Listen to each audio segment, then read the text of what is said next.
And we're live. Hello, Ariel, and sorry for the delay.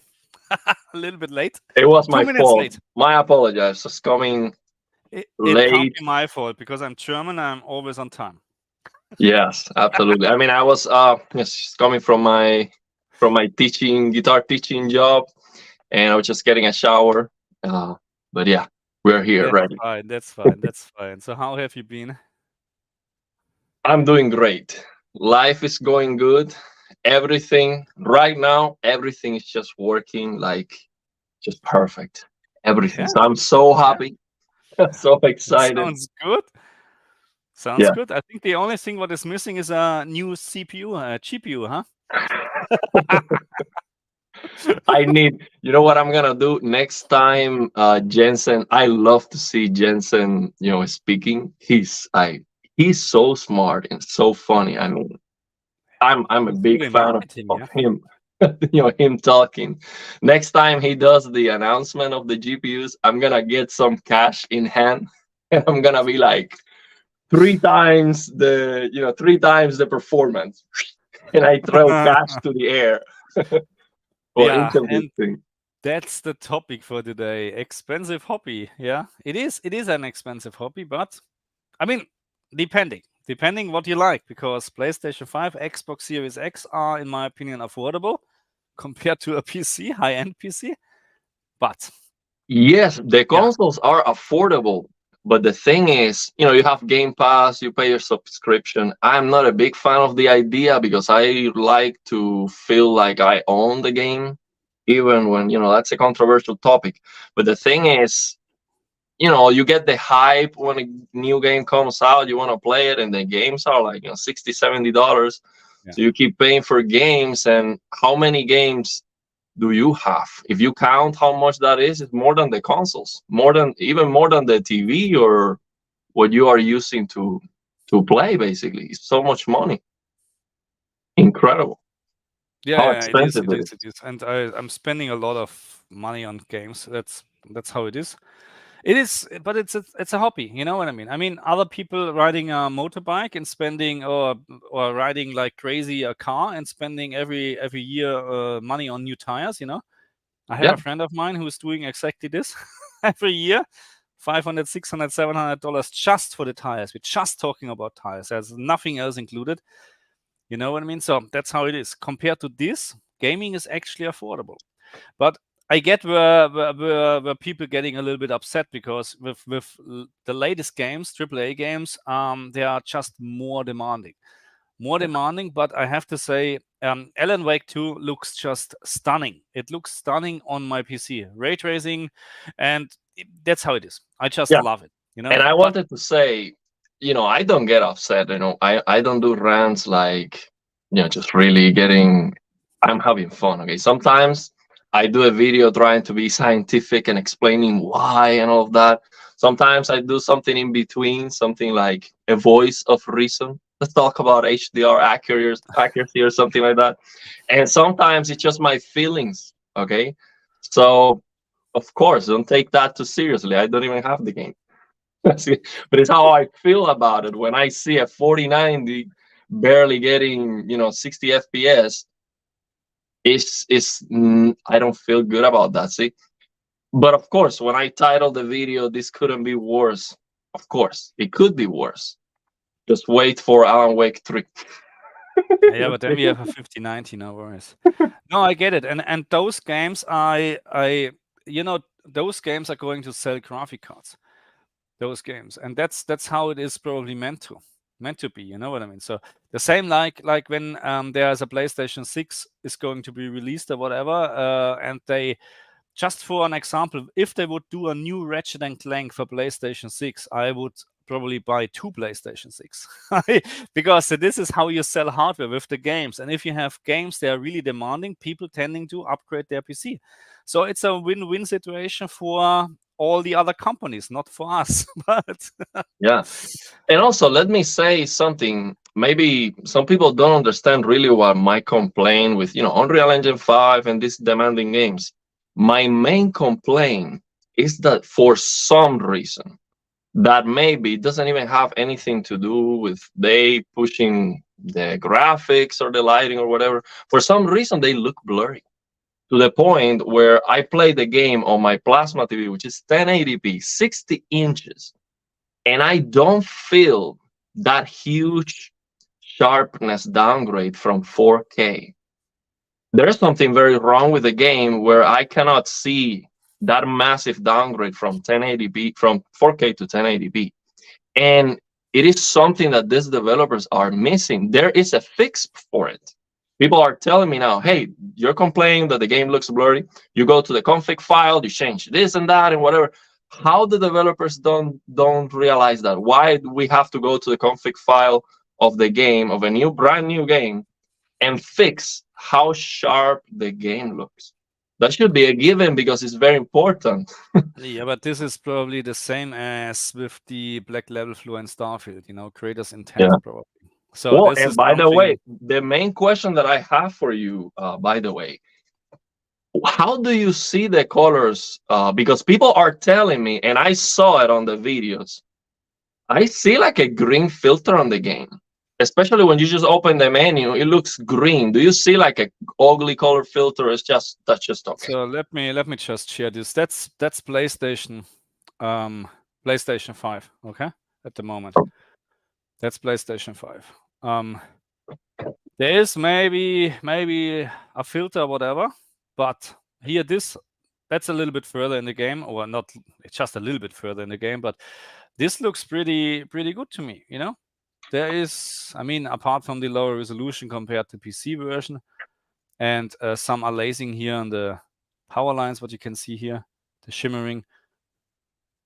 But that's actually really the only complaint what I have on a PlayStation Xbox version. The shimmering, I don't like this at all. I'm preferring a stable picture, like it has to be stable. I rather have a very low texture quality and stuff like that, but it has to be. I don't like this when it's shimmering, right? I go to a fence. There's a fence over here where I used actually.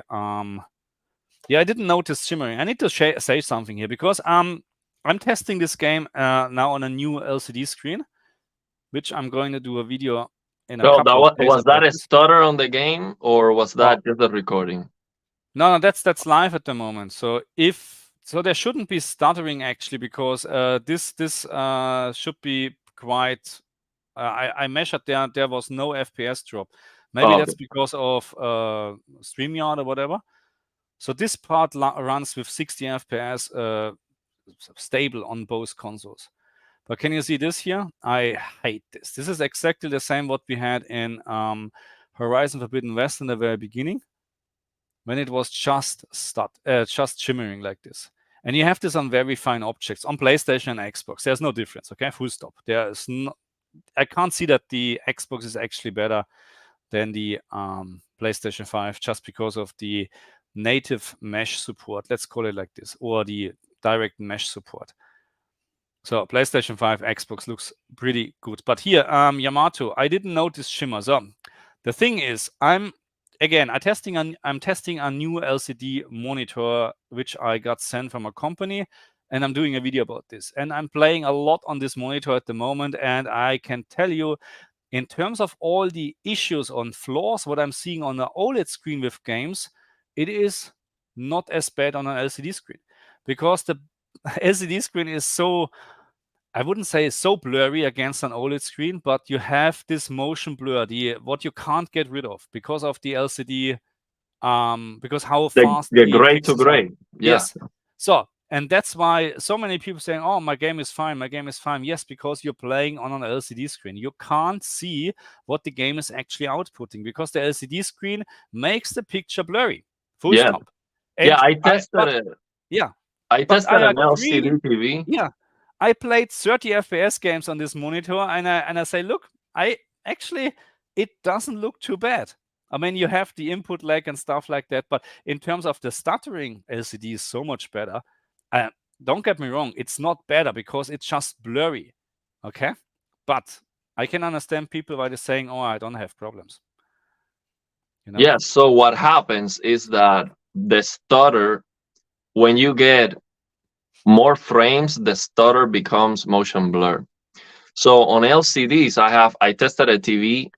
This new place where I move, I got a TV, like a TCL 55S55 or something like that. I forgot the model number, and it's just 60 hertz, and it is like playing at 60 FPS with motion blur on the games. So it's like it has built-in motion blur already because of that gray Yeah. to gray. So Neki, I don't know how to pronounce this, but yes, it is absolutely worse. I mean, I just played until chapter 3 now on the PC because I really don't have time, but just the soundtracks between the chapters is worse to buy the game. Really, absolutely. You like the I music? love it. Oh my God, it's unbelievable good, really.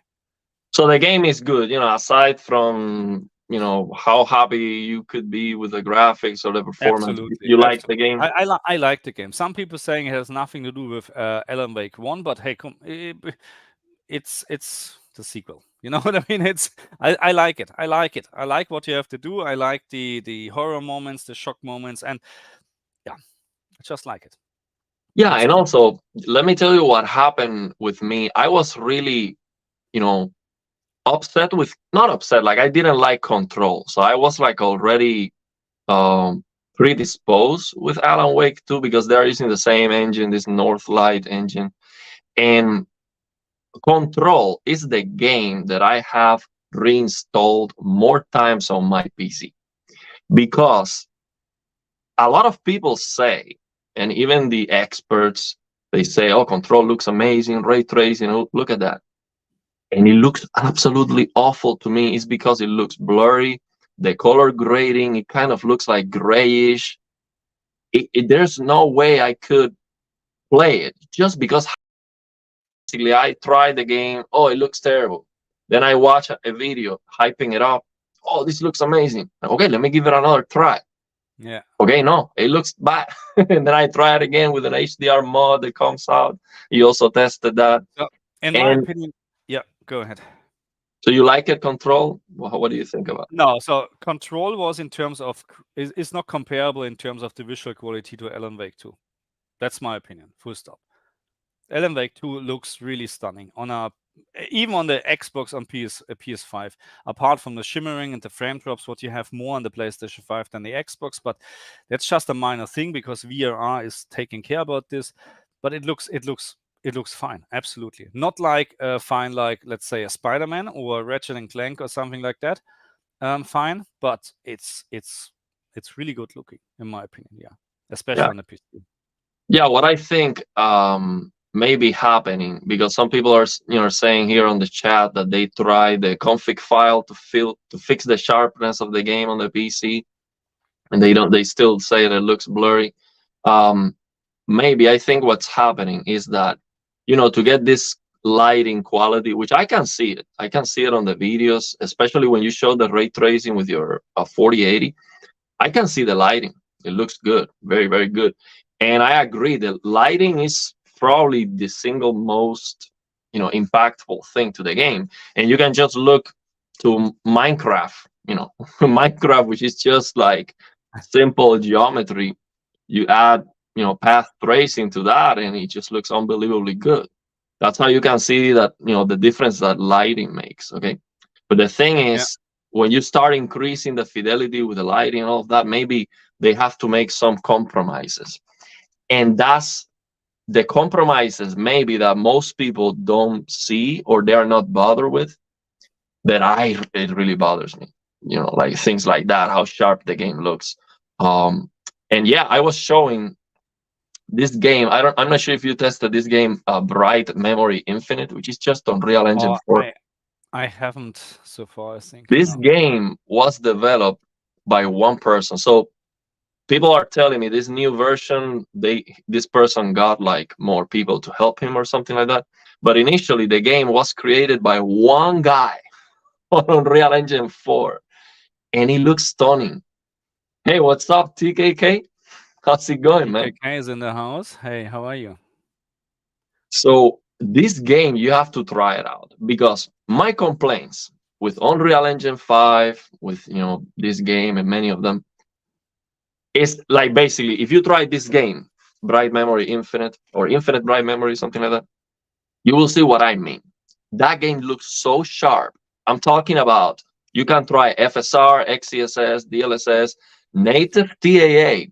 I've never seen a TAA implementation that's so good. And it, of course, runs very well. It looks spectacular. But that's my complaint. I cannot understand how one guy working on Real Engine 4 can make a game look so good, so sharp. And then when they try to push the Lumen and Nana and all of that, it suddenly the game looks blurry. I don't understand why one thing has to do with the other, aside from the performance, how the game looks. So I would like you to try that, or I can give it a try. Yeah. So the thing is, what we need to understand also is, and I talked to a developer from Remedy Games, Remedy and Entertainment, and so he's doing the HDR part and stuff like that. Oh, really? And he said, part of, and he said, it's sometimes like that, you do your stuff, and then some other guys, like the visual designer, whatever, then doing their part. And what is happening sometimes, you finish your part, and then they're just pounding a filter on it. You know what I mean? Because I mentioned actually that the game sometimes lacks maximum peak brightness in speckle highlights. Like here, when I analyze this sun here, this is just 400, 500 nits. Which is probably not even a bad idea or a bad thing, because you don't need to have all the time full maximum peak brightness. The whole picture needs to be, of course, fit together. But he told me that in the beginning, before the filter, this was maximum peak brightness, the sun. So there are things, what can happen to a game. And at the end, I think it's very important that we have, how should I say, that the picture just looks, I don't know how to describe this, but coherent, it looks like it belongs to the atmosphere. Yes, yeah. Sometimes it has to be like that. So because I found the picture in general in Alan Wake actually very realistic. Okay, so it looks really, really, really nice actually, and especially the lighting and in the later game. And I don't want to spoil anything, because you have to play this game. It's unbelievable. It's so good, even in SDR. I played the game in SDR and I said, bloody hell, this looks good. This is unbelievable. Switch to HDR and say, wow, this is even better now. Let me ask you, how did you speak with the developer? Over Twitter, or did you have a chance to speak like in person, or over the phone, or like how? So I can tell you later who it is, because maybe you already communicated to him as well with all your shader stuff or whatever from, what you're doing. Oh, okay. Anyway, okay. No worries. Yeah, so I would love to ask and any of these new developers just a simple question. Hey, I understand if you want to push the graphics because you get a lot of coverage for your game, either by Digital Foundry, which focus on state of the art and pushing the graphics, or you get coverage by people like me complaining about it. Any marketing is good marketing. I understand that, okay, but my question is, why your game looks blurry? That's it. It's just a simple question. Why do I have an Unreal Engine 4 game that looks perfectly fine, perfectly sharp? Why your game pushing graphics looks blurry? What one thing has to do with the other? Why do people have to go to the config file to remove that? Why can't you just allow people to turn off any color filtering decision? Because people are complaining on my channel. They're telling me that Alan Wake has not the same color filter as Starfield, but they can see a color filter even on the UI. People are telling me it seems like the developers didn't even exclude the UI. They just added the color filter, and it's affecting everything on the game. Okay. I don't know. I haven't played. I haven't seen. Oh, I haven't asked actually. Can you actually hear us correctly? Because last time my microphone was actually a little bit too. I can hear you enough. Perfectly. Okay. On my end. No worries then. It should be fine. Hope so.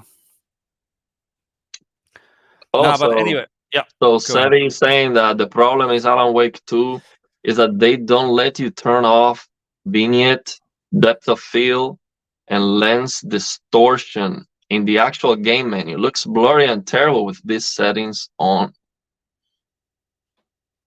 Oh well. Okay, I'm just changing my loudness here a little bit. Is it now much louder? I believe so, yeah. Yeah, okay. Let's just leave it like this. Anyway, yeah, you can't turn off stuff. At least you can turn off film grain and motion blur, at least. But yeah, there's something missing here. I agree. I mean, that's probably creators' intent as well, you know, to have a vignette or lens distortion. But yeah.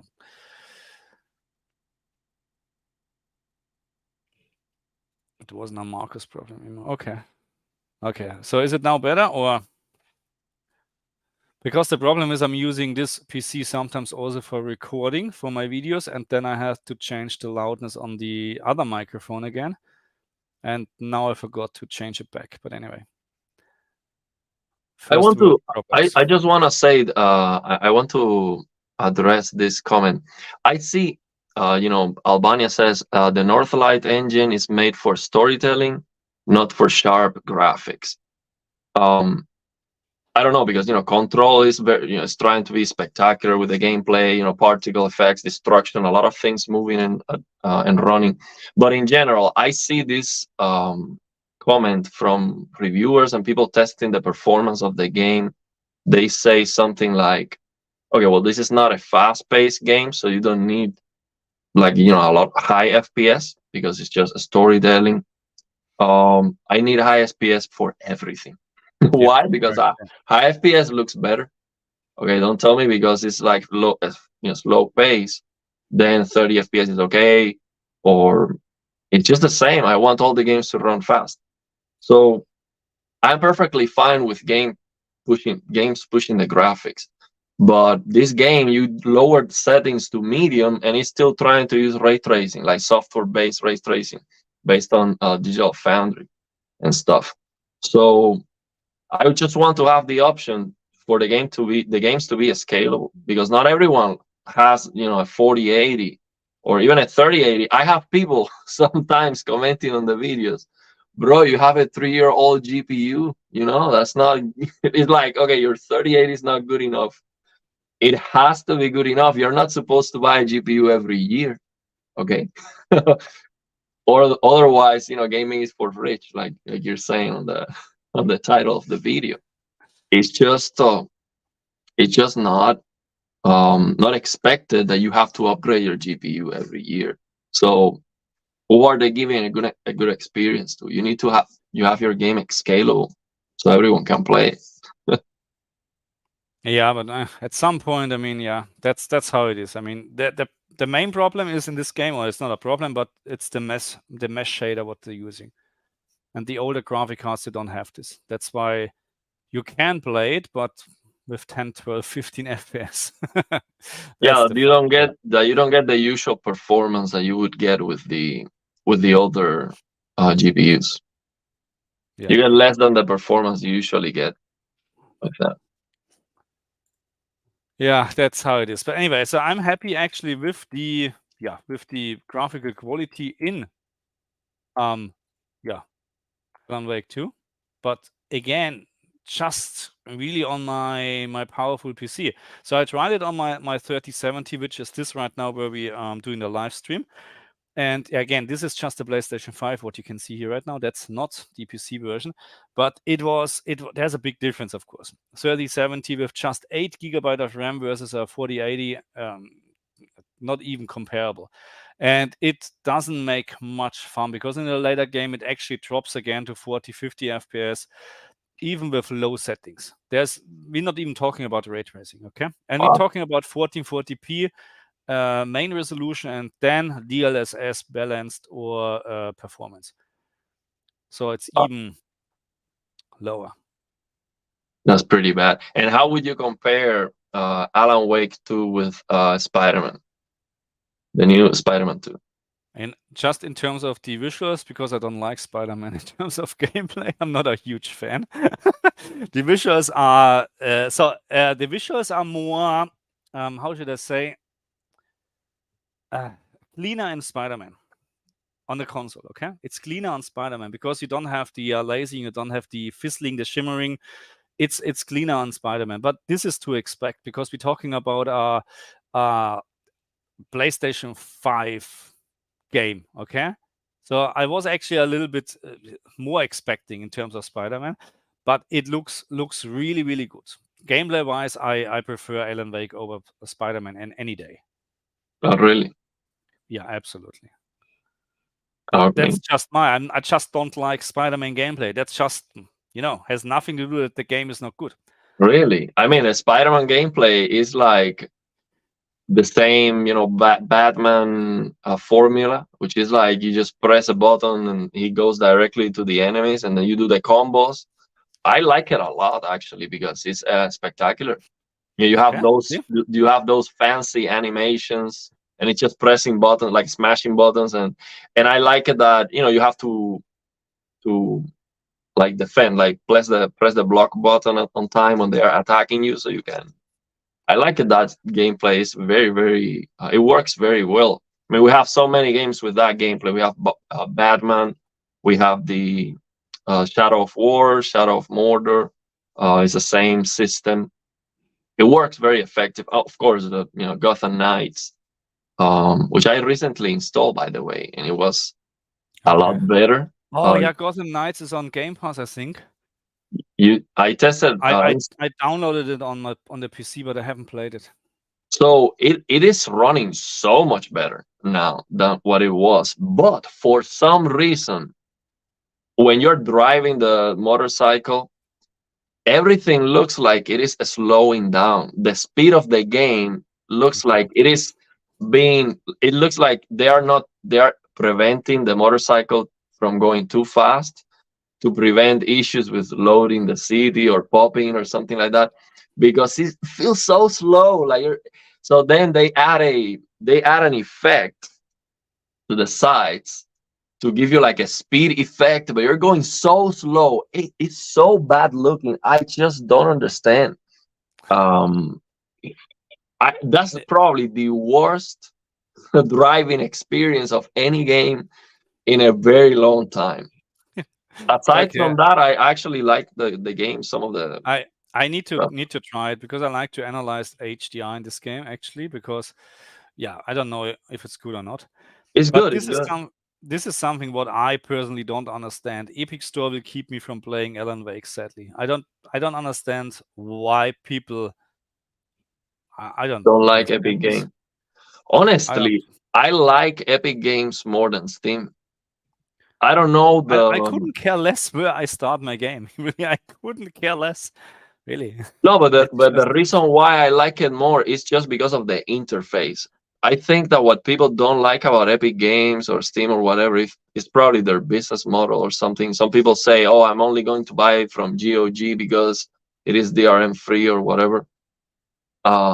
But I don't really know what's the business model behind it, and I don't really care. I mean, look, that's something I support GOG anytime where I can. So I bought all Cyberpunk, Baldur's Gate, all on GOG for a reason.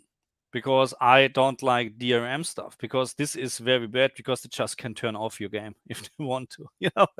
So this is something I not support. But on the other hand, if a game is just available on Epic Store, I couldn't care less, or Steam. I don't understand, because maybe it's because of the achievements what you're not getting, or is there something? Oh yeah, maybe. This crap. Sorry to say this, but I'm not a hardcore gamer, so maybe I can't talk about this. So that's probably. But the thing I like about Epic Games is also the free games. They gave away recently. Free games. A lot of free games. A lot. They gave away recently the Evil Within Part 1, and now they're going to give away the Evil Within Part 2, which those are very good games. They gave away all the Batman series, including Arkham Knight, Arkham Asylum, and City. Yeah. So that's something I agree with SB Digital. we would need a digital copy. But I don't know why. I mean, look, what I learned from all the release, how it went. So actually, fun story, because all the if you watch Digital Foundry, there's, so far as I know, no Xbox comparison out there, and there's a reason for it, because I received the Xbox version 2 days before launch. Okay, and it was by mistake, because the Xbox version was not ready at all. So there was a lot of patches actually missing. So I couldn't process in the game, for an example. Okay, it was not possible. There was just so much buggy. That's why at some point they stopped sending the review codes out, which is fine. And maybe that's the reason why there is no physical copy as well, because it just, maybe they had a deadline, and unfortunately sometimes, investors or whatever, they don't care about quality that much. They just like to have the deadline done. And of course, then releasing a physical copy on top is not possible then, because this takes a couple of weeks actually to get this done. So that's my understanding. Yeah. Yeah, the thing I don't like is like, Chris D is saying here, it's kind of annoying on PC that we need to have so many launchers installed. Okay. And so the thing that I dislike the most is you're on Epic Games, you're gonna open a Ubisoft game, and now you need to get, to complete the installation, go to Ubisoft. Every This is annoying. Every time I go to install Watch Dogs 2, what Epic Game does is installing the installer, and then it goes to Uplay to then install the game. And it's like, when I try to launch it, it opens. It's a mess. Like, I don't understand why so many restrictions with that. I agree on that. That you have to have yeah, you buy a game on one store and then you have to use the other store actually, so it doesn't make sense. But yeah, that's how it is. Anyway. No, but in terms, look, gaming, expensive hobby. Yes, but it's not the expensive hobby in the world. You know what I mean? And it's always, if you like to have the best of the best, then you have to spend a lot of money. It doesn't matter what hobby or where are you spending your money. It really doesn't matter, because let's say if you're absolutely into audio and you like to have the best speakers, you have to spend thousands of dollars on room correction maybe, or speakers or something like that. So it really doesn't matter where you spend your money at the end. It really doesn't matter. Yeah. And yeah, I like to have a nice graphic. So you're playing Alan Wake 2, you're almost beating it, you're saying? You're almost at the end? No, just chapter 3.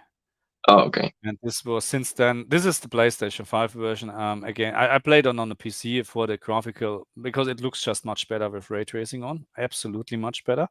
And higher resolution and higher frame rate, of course. But I haven't had time to continue playing. I'm playing so many games at the same time that it is, I'm like a kid on a candy store. I don't know which one to open.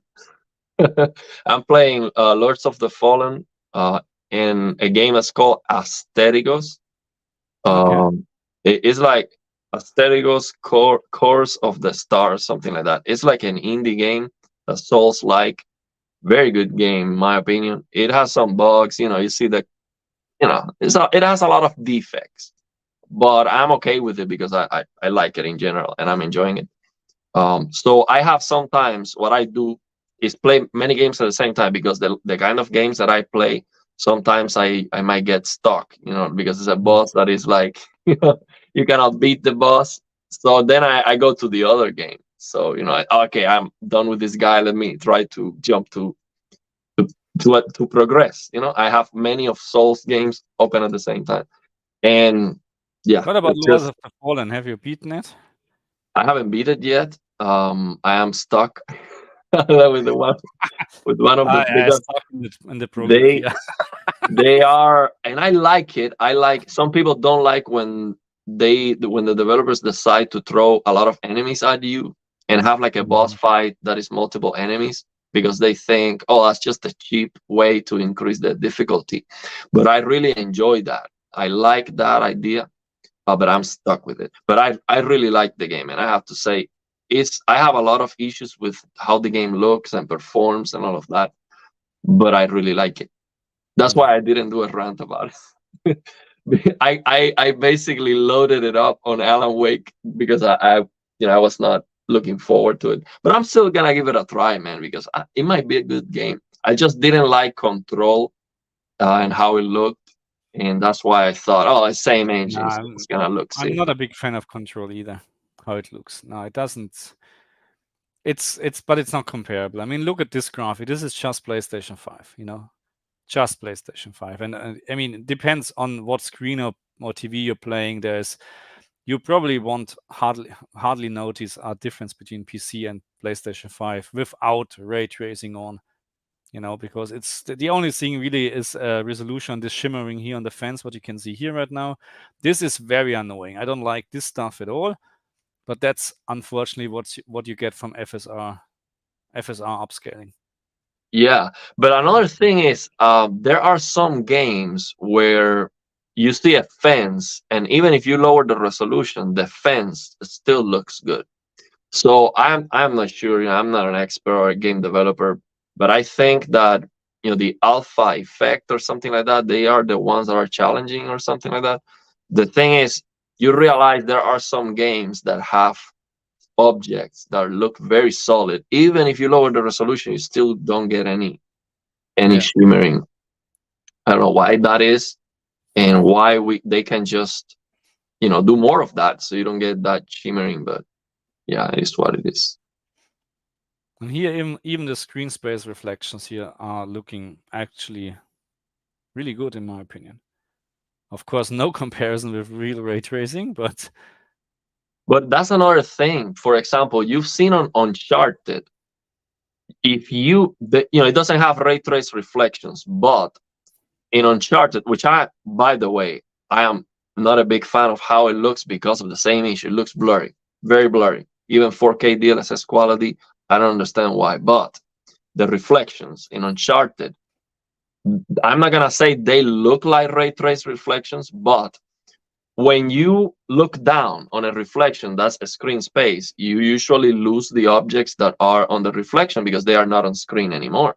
That doesn't happen with these Naughty Dog games because they are using, I don't know if it's a cube map or how they call that, but the thing is, you realize that you don't need ray trace reflections necessarily to prevent some of the issues that you have with a screen space reflections, which is that occlusion problem, or when you don't have the objects on the screen.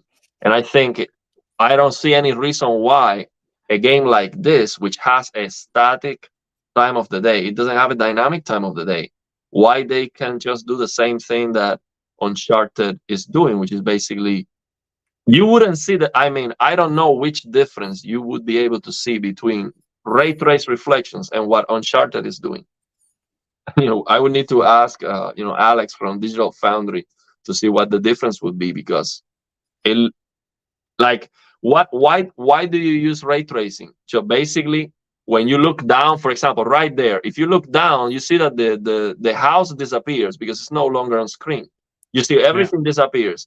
So with Uncharted, that doesn't happen without ray tracing, and the performance is good. It's acceptable for how it's doing that.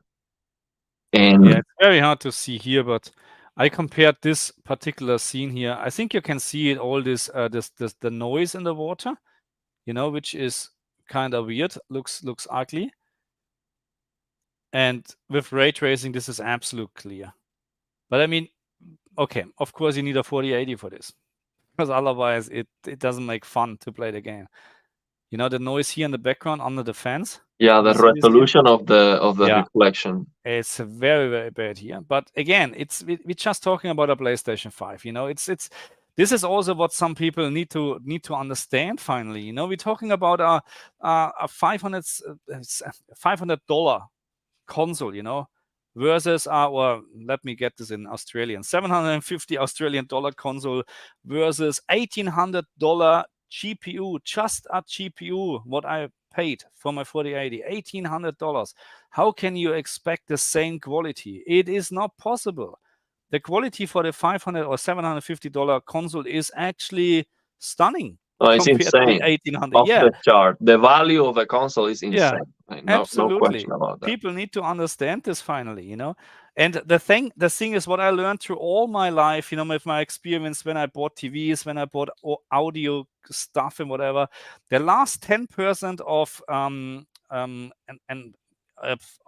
improvement from anything cost you so much more money. Yeah. So much more money than just maybe a little bit of an improvement. You know what I mean? Because you just spend a little bit more, you get a little bit more, but to get from 90% to 100%, it costs you a fortune. That's the problem.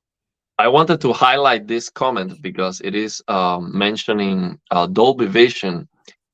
I was watching the other day a FOMO video with a lot of news and stuff. Great video. So many news, with new display technologies coming.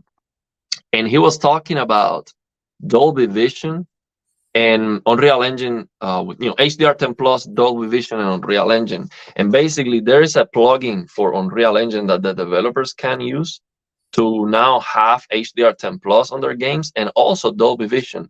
But the part that is new is that Dolby Vision is now saying that they are gonna be able to do the same dynamic tone mapping scene by scene done on the GPU for the PC. They do not mention Xbox on that on the Unreal Engine plugin explanation, on the words. But it's like Dolby Vision saw what HDR10 Plus wanted to do, and they're like, okay, we're gonna do that too. Something like that. Okay. I mean, look, for Dolby Vision gaming right now, for me personally, is dead. Yeah. That's what I said But in many.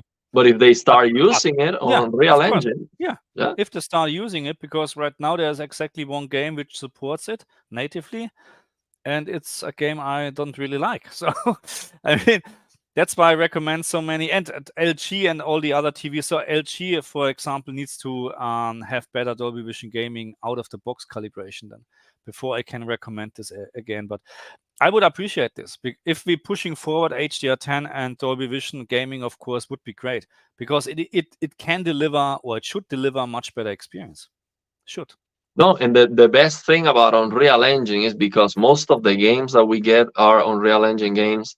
The modding community does wonders. So maybe they figured out a way to somehow force HDR10 Plus on all games. Like, for example, there's a new game comes out, the HDR10 Plus or Dolby Vision has like an algorithm to do that dynamic tone mapping, and somehow you can just copy and paste that to any game.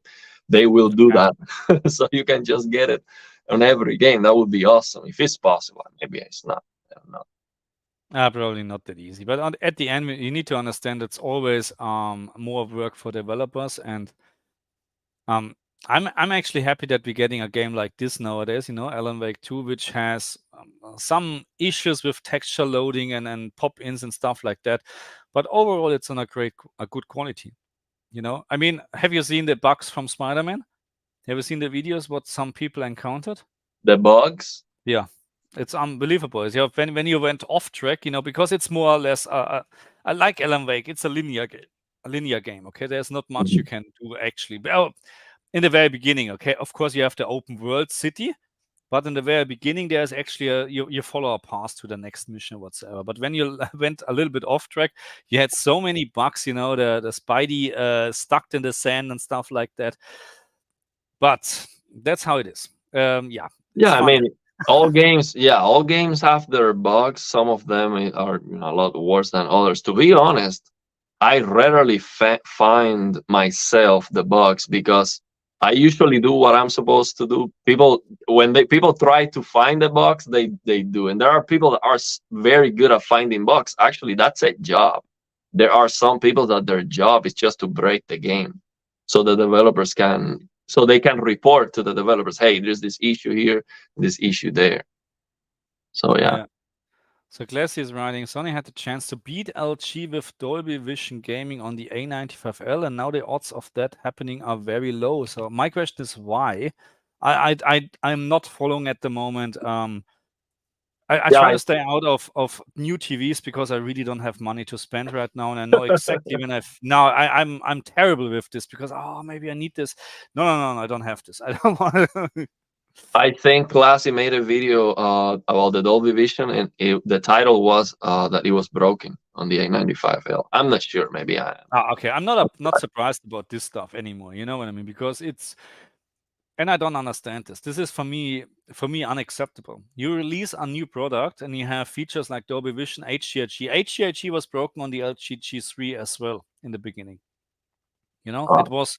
I can't remember exactly what was wrong, but it was broken. How can this be? That's a feature which is on the LG TV since ever. What? And not forever, but since the CX. You know what I mean?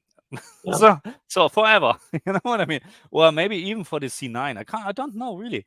So not just a new technology. And now suddenly they're messing stuff up. So they're not testing properly. So quality control is just crap, you know, everywhere.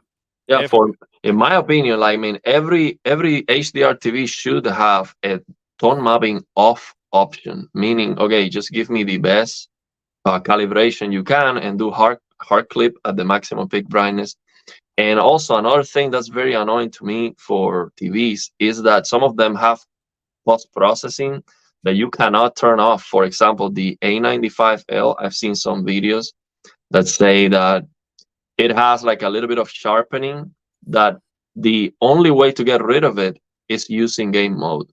So game mode doesn't have that extra processing, and the latency outside game mode is like 300 milliseconds or something like that, because the TV is trying to do a lot to fix the picture, which is great to watch regular content, but you definitely have to have the option to turn off a sharpening. If you're using some sharpening to some edge enhancements, you have to be able to turn that off, because that doesn't look like natural. Yeah. I agree. And so Classy mentioned Dolby Vision in general is broken at the moment, and Dolby Vision gaming won't come until later. Okay, I wasn't aware of this. So how can this TV then actually win the shootout? Because this TV won the shootout, correct? Yes, yeah, king of TVs, best So how SDR, best HDR. how can this TV win then? I guess because the rest is worse. Yeah, maybe. But what I understand, I mean, maybe you're right. But what I don't understand, so in this shootout, they actually never considering the price as well, huh? Do they? No, Because I don't are, think in so. my opinion, not affordable TVs at all. Not I at mean, all. the A95L 77-inch is like $4,500 or $5,000, something like that. And there is a 100-inch TV I saw on that FOMO video. 100-inch mini LED TV, that's $4,000. Or it's gonna drop to $4,000, something like that. There's a TCL and a Hisense. I think the Hisense is the one that's $4,000. So the shootout doesn't use Dolby Vision. Maybe they should start using it. Okay, but not all the competitors have Dolby Vision, probably, like Samsung. Oh yes. But then they getting 0 points in this category, yeah? That's how it works. Oh, yeah. No, really, I was very excited about Dolby Vision gaming in the very beginning, but now I have to say this is just so bad from Microsoft what they did, so bad, because they have the opportunity with the Xbox, to move ahead compared to PlayStation, because Dolby Vision gaming would be much better than HDR10, static HDR10. Full stop, it would be better, but they're not there. No one is supporting this. But that's where you see that all they care about is just the advertisement. They care about telling you, oh, this amount of games support Dolby Vision, and they think, oh, the average Joe is not gonna know that it's not natively or whatever. That's exactly the problem. I had so many encounters with people that are saying, oh, you're wrong, I can play all the games in Dolby Vision. Yes, of course you can, but it's still just HDR10. It's backwards compatible. That's how it works, nothing else. No, the winner just matches the reference monitor. The closest can't send the Dolby Vision probably over splitter or the reference. Okay, yeah, okay. But I have one question about that. I mean, the reference monitor is Sony, so I kind of have a problem with, of course, the Sony should match the reference monitor the closest. Well, I what are you think, trying to say here, huh? and I think the Sony has like the white point is trying to match the reference monitor, something like that. Like they intentionally tweak the white point so it matches the reference monitor. From what I heard, they call that JUD or something like that. It has too I much mean, green look, and too much blue or something. I don't know. I don't know. They're using probably the Sony monitor because it's really the reference in the world, probably, And I'm very sure there's so many smart calibrators on site. They would notice anything because, and I met people back then in the industry. They looked at picture and say, "Oh, this is not correct." And you say, "What? What do you mean?" They can see this. They can really because see they know what to look for, basically. Yeah, so let me just quickly send an invitation to someone to D-Batch, not to Classy. He unfortunately can't join. How can I do this? Invite guests. That's probably should be the right Who we one. got? Who are we getting? D-Batch. He is also, I'm on Twitter with him, and he has also a YouTube channel. I never met him online or whatever, but we had a little bit of a conversation on Twitter, and I just asked him, "Hey, you want to join? Why not? The more the merrier. Let's have a look." I want to answer the question. Kevin said here, "Hey, is Ariel gonna install and play the game?" I heard him saying he won't. Of course I will. I was just, don't take me too seriously, man. I was having fun. You see, I don't take it too seriously. If I don't even have the game, I'm just telling you my feelings about it. Okay, it's like a kid that just say, "Oh no, I'm not gonna do it." That's what I'm doing there. Just don't take me too seriously. There are some videos where I am really, trying to be, precise and scientific and stuff, but not always. So I'm not quite sure. So that's actually very interesting, and I like to maybe ask Classy this. So why they're not using an OLED screen as a reference? Because as far as I understand, and I had a long talk with Matt, for him the new reference are the QDOLEDs anyway. So not the S95B, but the S95C. He said you can put this TV more or less completely to a reference monitor. That's no, there is a second generation QD OLED, basically the same panel that the S95C and A95L are using, that is made by Flanders Scientific or something like that. That it is, it has a lot of it has the reference monitor features and the calibrations and all of that, and that should be the new reference monitor. It's not gonna have 1000 nits full screen. Actually, full screen is like 250 also, I believe. So that's maybe the problem. Should I tell you something before I like to spoiler here? I'm testing a monitor from KTC at the moment. They reached out to me, and this is the monitor I'm looking at the moment. Should I tell you what the full screen brightness is from this LCD screen? How much? In HDR, 880 nits. Holy crap! Yes. I was like, are you serious? I mean, this is fucking bright. Unbelievable. Looks HDR good on this monitor. Oh, really? Is that but is that mini LED? What is it? So full array local dimming.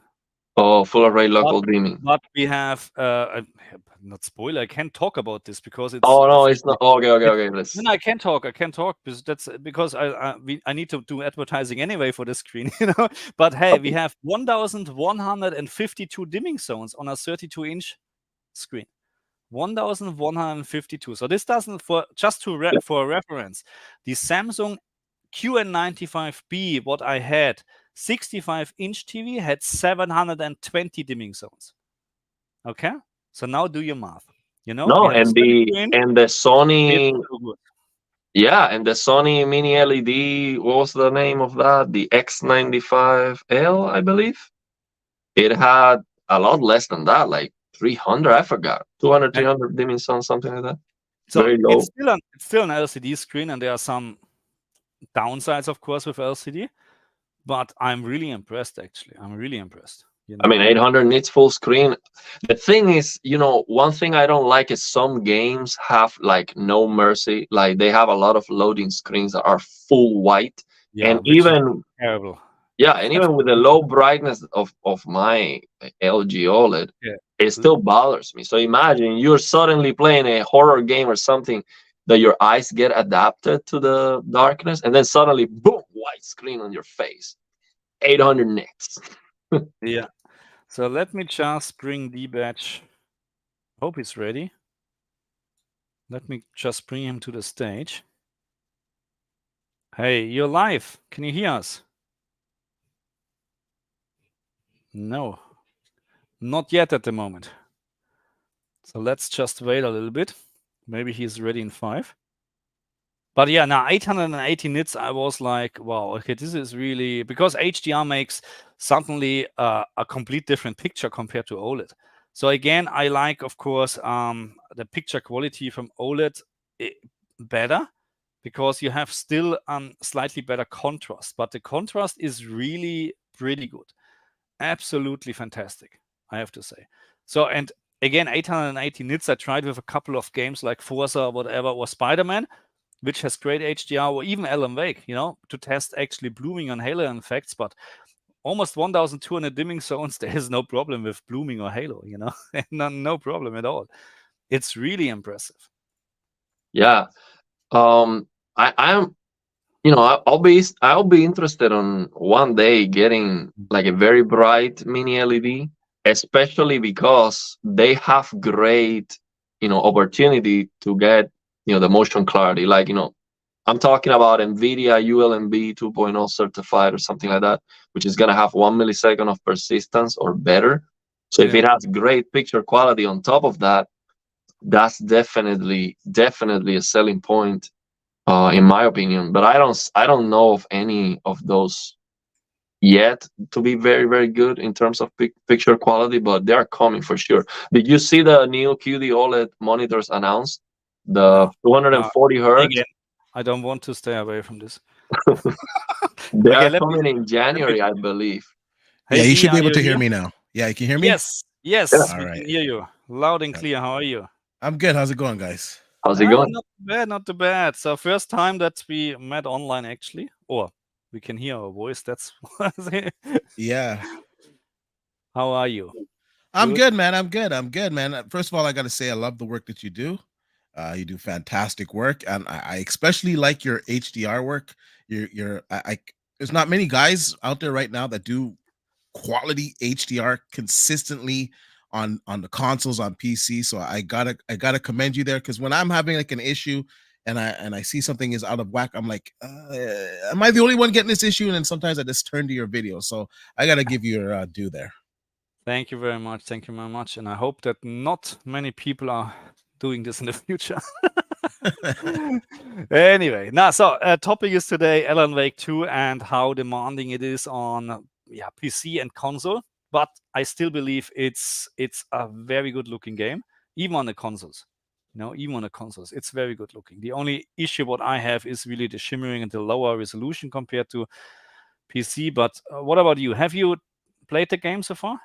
Yes, I have. So I did notice the aliasing on the consoles. The aliasing's pretty bad. It doesn't really matter what mode that you choose. If you choose like the quality or the performance mode, I think the performance mode, the alias is a little bit worse, but it's there nonetheless, and that wasn't present on the PC version, as well as the grain. I noticed grain on like certain surfaces or like water bodies. There's like a graininess to it, and yeah, I was a little bit disappointed in that. But with all that said, like we can't expect it to give us the same performance that we're getting on PC. And with that said, I think it's resolving a remarkable image on the consoles. And it's amazing that they actually have a 60 FPS mode. And for the most part, it's running pretty close to it. Like on my PC, I have an RTX 4090. And, of course, I went crazy and I put everything to the maximum. And I'm getting roughly, when I lock it, I'm getting roughly like 58 to 60 FPS with the balance preset, with everything turned on maximum. So this game is demanding that I gotta use a 4090 and DLSS in order to obtain 60 FPS. Yeah, it is crazy. Yeah. but that's why we like this hobby. That's why.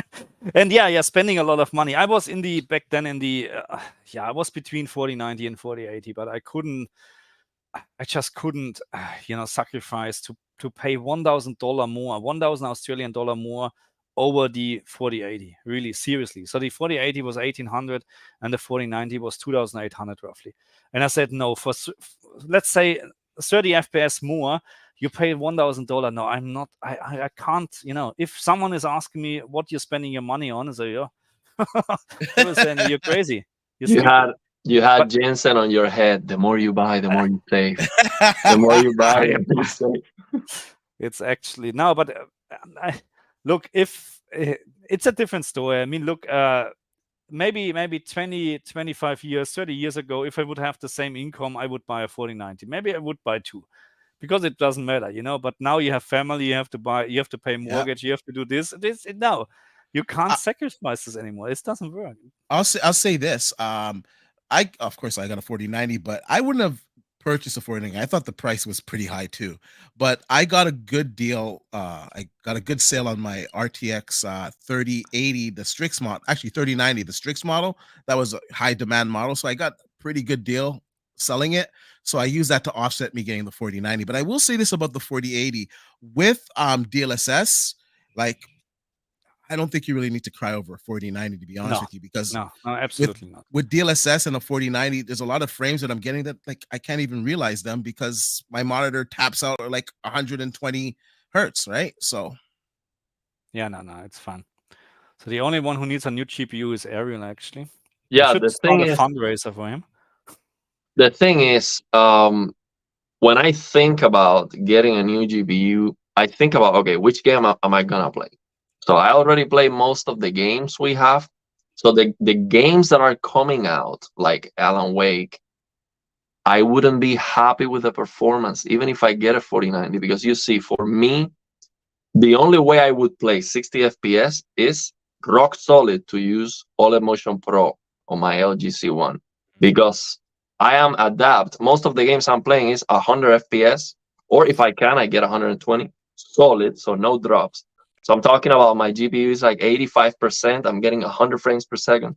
And then I use OLED Motion Pro High on my LG C1. And what that does for me is that it gives me a fluidity that is better than if I was playing it on a 240 hertz OLED. Better. It's actually 261 based on my testing, 263. So when I get used to that kind of fluidity for all games, I cannot go back to 60 and below sample and hold. See, so 60 FPS is not enough for me. So I wouldn't be happy at all if I have to pay $1,600 for a 4090 to play at 60 FPS. No, I am expecting 120 rock solid every single game, no drops. And then you also have the CPU problem, because okay, I got the 4090 and I have a 5800 X3D, which is a good CPU, but that's still not good enough to get 120 FPS, even in very good optimized games like Spider-Man, for example. Spider-Man, even without ray tracing, I am almost there with 120, but it drops sometimes to 113 frames. Okay, it cannot drop. It has to be rock solid 120 for me to say, okay, that's worth it. That's worth the upgrade. So that's my problem with getting a new GPU. So I'm probably gonna wait for the 50 series, and then I'm gonna have to get a new CPU, like a new PC, basically. So I will give away my PC to my nephew, basically, to get the new one, and that's a lot of money. It's gonna be like $5,000. I mean, $3,000, $4,000, something like that. I mean, look, the thing is also, and maybe Dee will agree on this.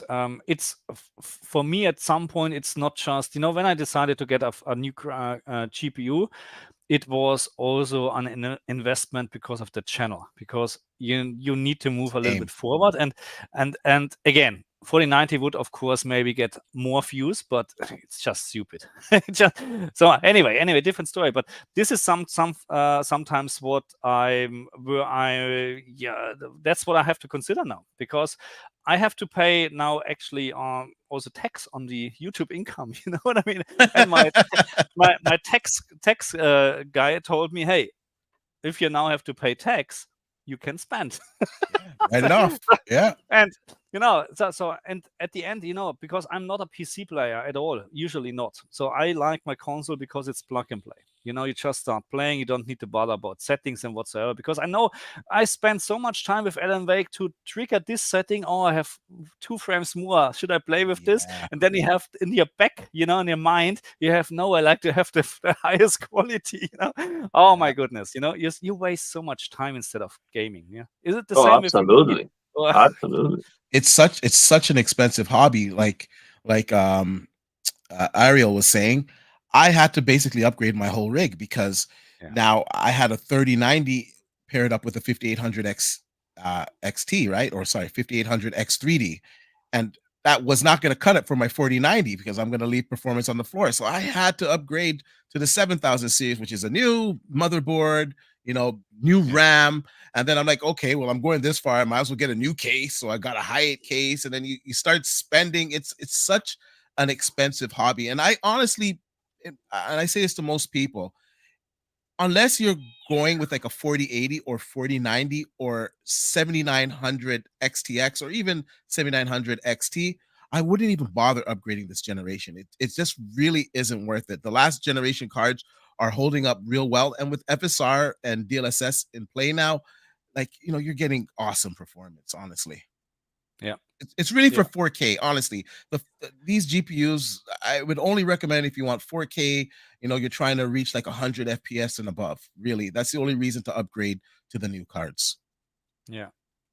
That's the thing. It's the problem is, and Ariel mentioned it already. If you ever experienced, let's say 120 FPS on an OLED screen, you can't even go. It's not that easy to go back to 60 FPS on an OLED screen.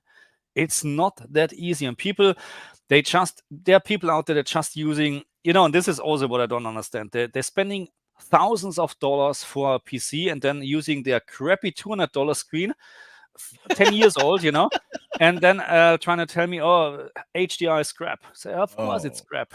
Of course it's crap, because your screen is crap. But yeah. And which screen are you pairing that system with, D? So I had what did I have before? I had the CX before, and then I got a really good deal on the S95B. I think I've had this TV for about 6 weeks now, and like life changing. That like I'm sure Gaming Tech can attest to this. Quantum.OLED is just another world. It's just it's just so awesome. And I remember before, I was kind of like, I sell TVs like in my normal job and stuff, so I know a lot about TVs. And even I got turned off by people saying, oh, the grays are black. They're black grays. And I was like kind of turned off. So, oh, I don't want black grays. And when I got the TV, there's no black grays. Only if you like take the direct sunlight directly on the TV. And who watches it like that? Well, are you ever going to encounter that? But I got to say, I really love the S95B. Yeah, it's a great. Yeah. The only reason. Sorry, Ariel, you go. No, go ahead. I was gonna ask you, did you ever try on the CX the OLED Motion Pro high setting? No, not for gaming. No, I never did. You should definitely do that. Do you still have it, or you sold that? No, I sold it, because the reason why I don't usually go with the Auto Motion Plus, and it might be my ignorance here, is for latency issues, right? I don't want to have to deal with the latency, so I just never bothered it. But you seem to swear by it here. I can see you're raring to go and talk about it. Let me explain. I mean, really, there is a latency penalty. It's like insignificant in compare. I'm not talking about motion interpolation. This is something you can use on game optimizer mode. So the latency penalty is like 10 milliseconds or less. So in comparison with the red, so what happens is this, because you have to lower the graphics or just making sure that the FPS doesn't drop, your GPU is not at 100% all the time. Because when you lock the frame rate, the GPU has to be like at 85% and even sometimes below. So when that happens, the latency, the render latency is already greatly improved, and that offsets for the 8-10 milliseconds of added latency with this a strobing feature. So basically, the difference that you see is when you move the camera, especially with a mouse, especially with the analog, you definitely, when you pan the camera smoothly, it's not the same. When you do with the mouse, you do this very fast. So when you do that, maybe you don't notice it as much. But if you pan the camera with an analog stick, you will see it. An enormous motion clarity difference, to the point where there's very difficult. You're gonna turn that off. I'm telling you. What's the Very feature called? difficult. OLED Motion Pro. You have a high option on the CX. Imagine how good it is on the CX, for example, that at 60 FPS, it looks like if you were playing the game at 240 frames per second on a 240 hertz monitor. Fluid. Okay, is that fluid? And at 100, but that, yes, you do get some flickering, it's dim, but at 120, the flickering is gone completely. Oh, so you're talking. So it's basically doing the backlight strobing. Yes, it is. So it's doing it at 120 hertz though. No, what's happening is basically the TV is drawing the picture left to right, top to bottom. And what happens is after it draws 33% of the screen approximately on the CX at 60 FPS, is drawing 25% of the picture. And when you have that, it scrolls that down and the rest is black. It scrolls that down and the rest is black. So what that does is that you are reducing the pixel visibility time, the persistence, okay? Right. Motion clarity is limited by persistence. So when you reduce the persistence in 4x and you're at 16.6 milliseconds, you reduce that by 4, you get 4 milliseconds of persistence. So 4 milliseconds of persistence is equal to 4 pixels of motion blur when moving at 1000 pixels per second. So what that means is when you have an object on a 4K screen that's moving left to right and taking 4 seconds to go from left to right, you would have 4 pixels of motion blur. Otherwise, you would have 16 pixels of motion blur at 60 FPS. So the difference is very big. And then pair that with the clarity of an OLED panel. Holy smokes. Yes, Making me wish I tried that mode. Yeah. What you can try on your S95P, because I never tried this on my CX as well, because I don't know why. I never tried it. Okay. And but what I tried on my S95C, and you should have the same option on the S95P, is I don't know if it's really called Clear Motion Pro. I can't remember. Game Motion Plus. Game Motion I have Plus. seen this setting. So, and what does this does? So I tested this with the Xbox and Diablo, and so you can't use VRR with this option, and you need to have a 60 FPS. Stable 60 FPS. But Diablo, for an example, is just a great example, because when you move the game, without this option, it's very blurry, because you move and you look at fine details. It's hardly to see the fine details. You turn this mode on, there is not I can't notice actually an increasement in terms of input lag. But on the other hand, it doesn't matter much for Diablo. But the picture clarity improves like crazy. Absolutely sharp. You need to try this. Literally, really try this. I'll be trying it after the stream tonight.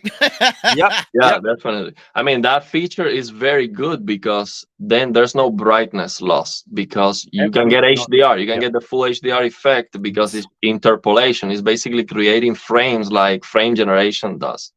Right. See, now with frame generation, I've noticed progressively it is getting better on the latency. I turned it on for a little bit with Alan Wake 2. And I don't know, it was kind of behaving a little bit weird, so I just turned it off. I don't know if you guys experienced that. It's good in Alan Wake 2. Where did I experience on?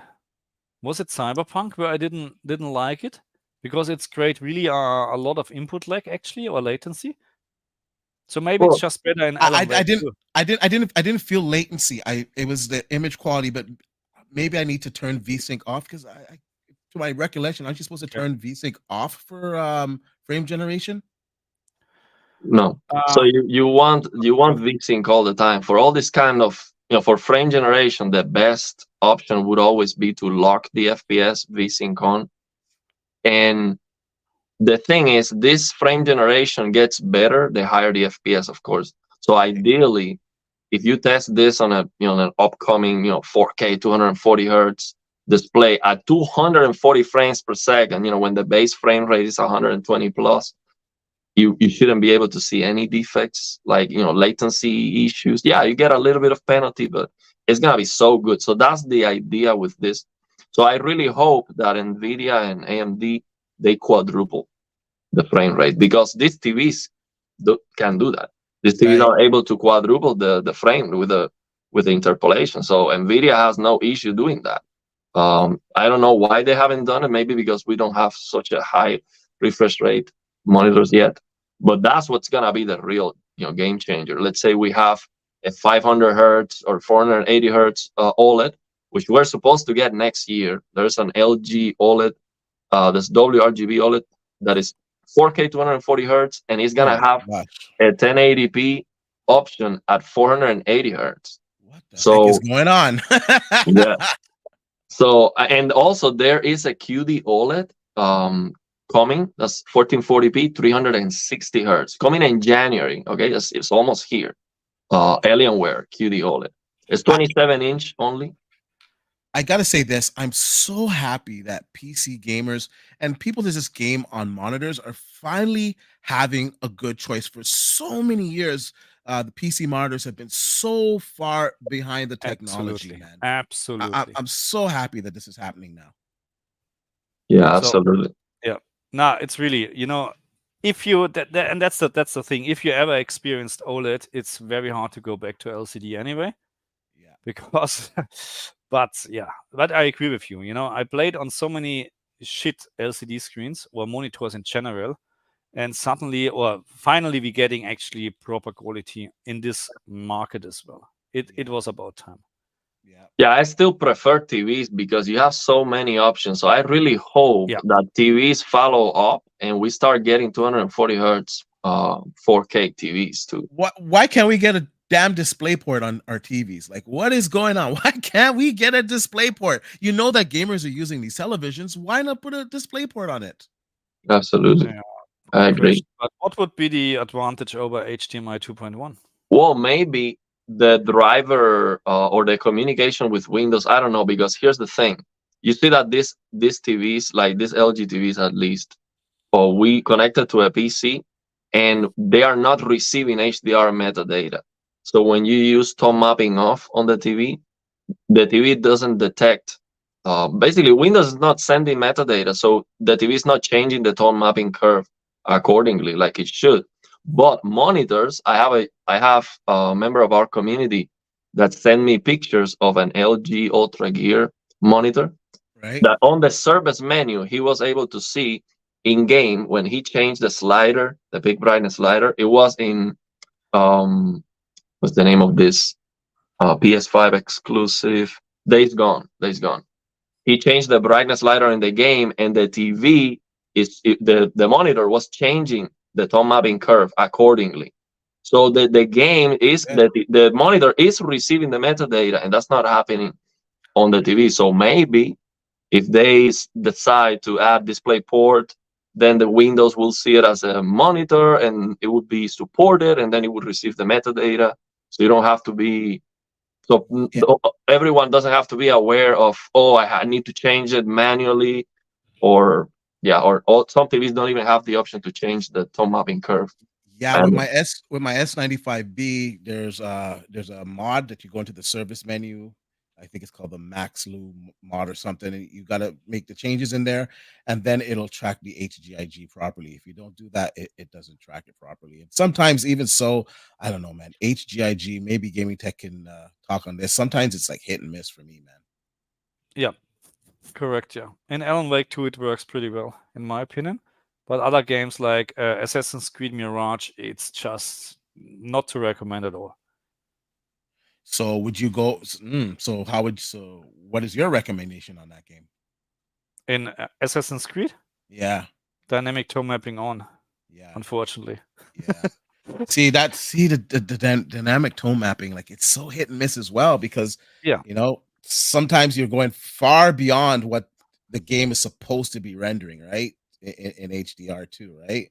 So yeah, but that's how, when you have a bad HDR implementation, or it's not bad, but it's bad in terms of how it looks, because in HDRG it's just way too dark in general. The average picture brightness in Assassin's Creed is just way too dark, and it's still better than SDR, because you have better shadow details, you have better specular highlights in HDR, but the whole thing is just too low. You know what I mean? They need to improve or raise up the average picture brightness. yes, And like games like Forza, HDRG looks fantastic. Absolutely. Ratchet and Clank, absolute fantastic. Spider-Man. Absolutely, no problem. Spider-Man 2, the scene when they're in the amusement park has got to be one of my top 5 HDR scenes in a video game in my entire. Just everything is just so vibrant and bright. But I got one thing. Maybe you can talk on this, gaming tech. Is what is going on with a lot of HDR games not implementing Rec 2020 colors? Why are they still using standard definition colors in some of these, in a lot actually, of HDR games? So what we need to understand, and I'm not the absolute expert, but you don't need to have BT 2020 color range to display correct colors, because most of the colors, or many colors, are actually absolutely displayable in the REC 709. We're talking about some colors, of course. We're talking about color volume then, where you need to have BT 2020. And I agree with you. It would be better, of course, to use more, but Alan Wake, for an example, is using BT 2020 on DCI-P3 as well, but just where it is needed. You know what I mean? Here at this very moment, you just had it probably on some reflections and stuff like that. But the American flag, for an example, was just using REC 709 colors, because there's no need to have a more vivid red. Full stop. Right. It's not needed, because it has to look original or neutral. You know what I mean? So Right. yes, some games are not using REC, BT 2020 at all. But Alan Wake actually is a very good example that you don't need it all the time, in my opinion. Right there in that scene, there are no colors. Basically, it just looks, in terms of the color, it looks muted. It looks like the mood of the game is not like happy sunny day. It's like a somber. Yes. It's yeah. But if you want to see BT 2020 colors, try the Major Paint the Cactus mod to reshape. Is an add-on. Is a reshape add-on that you can use for games like Assassin's Creed Mirage, for example. I haven't tested it, but I tested that on Assassin's Creed Valhalla, and the difference is absolutely monumental. Like, the native HDR of Assassin's Creed Valhalla is a joke in comparison. Like, you see this mod and you're like, this is just unbelievable looking. And when you use that, you get HDR colors like everywhere, and it looks so awesome. I'm talking about, with this new HDR analysis tool, you see the percentage of the screen that is using HDR colors. And usually on the games, you have like 1% DCI-P3 at most, if any. So it's all SDR colors. But with this mod, sometimes you see 70% of the screens HDR colors. And it's not like it looks wild or super overly saturated. Sometimes I wonder, why? I don't see anything radical here. But maybe it's my WRGB OLED. You try that on a QDOLED and you're gonna be like, man, this looks ferocious. Yeah, that's the problem. That's what Matt is mentioning here. So I have the latest. Where's my Spears and Munsell CD? I don't know where, but they actually, this is BT 2020 color range all the way, And the difference between maybe I should do a video between the G2 and the my QDOLED in terms of colors is absolutely visible. The QDOLED smokes the G2, full stop. That's how it is. There's no comparison. Yeah. The only reason why I'm using my G2 here is because of the color fringing what you have on the S95C, because of the pixel, how the pixel are. Yes. What's the name? Whatever. But you get my point. So the structure, the subpixel structure. Yeah, it's different. Yeah, I noticed that when I first got my S95B. I noticed I wear glasses, right? So I wear glasses now. So my vision isn't as good as it used to be when I'm watching the television, right? So when I'm looking up at it, I could see, you know, the red fringe underneath it. So that really annoyed me in the beginning. But over time, I got used to it where I know it's there, but I just don't see it anymore. But Yeah. there has to be a program or something for Windows, because that can be fixed by Yeah, software. it's Um, I do have it on. I think it's called Clear Read or Clear Type, whatever. So I do have that on, and it did fix it somewhat, and you can go and adjust it, and you know But yeah, it's I much tried it. better than it was. But if I go looking for it, it's there, but I don't see it anymore because I've adapted, right? So just believe me, the WRGB are so much sharper. So for text, we're talking about text. We're not talking about movies or whatsoever or gaming, Yeah, because as soon you have big letters on the screen, you can't see this anymore. It's done. It's really just for fine text where you can see clearly a difference between G2, S95C, and of course the LCD screen is the best sharp when it comes to letters or to text. Yeah, that's the only reason why I'm not using this at the moment as a main. and I noticed it right away because you know I switched abruptly from my LG to the S95B, and I use my TV primarily as like a PC monitor, right? So I noticed it right away on the it was like you know, the guys in my Discord, like I was annoyed, like I noticed it right away. So if you do use your TV as a monitor, yeah, I have to agree with Gaming Tech.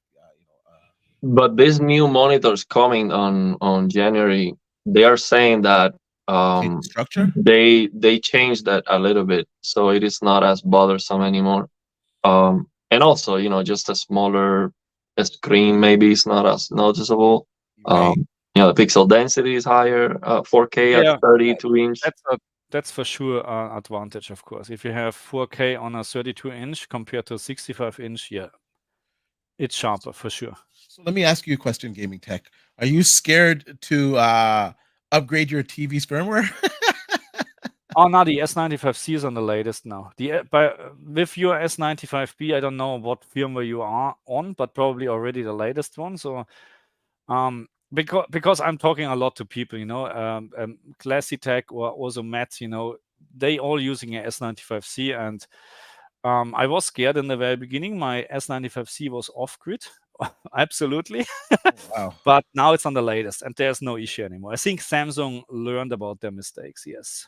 Yeah, I wish they didn't learn with my TV because Yeah, now the S95B is sorry to say this, but I would recommend to upgrade to the S95C if possible. Yeah, to be very honest. I eventually I'm gonna upgrade to it. See, when I got my TV, it was on 1311, so I went on the forums and everybody said, "Oh, 1311, great! Don't change anything. Everything's still good there." And then the stupid TV did a secret update to 1430. So I'm stuck on 1430 now. So the HDR is not as bright as the initial firmware, but I'm not on the 1520, which actually nerfed the SDR. So my SDR brightness is still there. So I'm happy about that. HDR took a little bit of a hit, but I measured it. It's still, you know, I get some highlights at like 1400 nits. So I'm not gonna really cry over that. But yeah, I'm gonna upgrade to the S90C as soon as I can. I got this for like 500 Canadian dollars. I got it so cheap, so it was like like a no-brainer. I mean, it was so cheap at some point that I was buying one. The only reason why I didn't buy it was like $1,000. I saw the opportunity to jump on it, and the only reason why I didn't buy it is because I don't have the space, like the logistics to have another TV right now. But it's ridiculous, like 55-inch for $1,000. It's just amazing. Like just incredible. This caliber of TV is not. It's like. But I will say though, if somebody does have this TV and they're on the original 1211 firmware, then you're good to go, because that firmware had the active tone mapping. It was bright. It has everything. I think it had an issue with gaming. Might have been a VRR issue, but apart from that, like I believe that's like the holy grail firmware of that TV. But if you access the service menu, like you mentioned, you can get that brightness back. The brightness that they gave you on the original firmware is there, accessible on the service menu. I don't know exactly how to do it because I've never, I don't have it. I gotta look into that. The first thing I did was turn off the ABL, but I gotta look into that. You can get it. I mean, on the S95, on the S90C, for example, if it has a second gen QDOLED like the 77-inch or even the newer ones, if they start coming with second gen, you can get 2000 nits on the service menu, even with accurate, white point. Also, too, I gotta point this out. I don't know if people know this or not, but a lot of the S90Cs are actually coming with the second gen now. So yeah, most of them are the second gen now. Yeah, that's why I asked.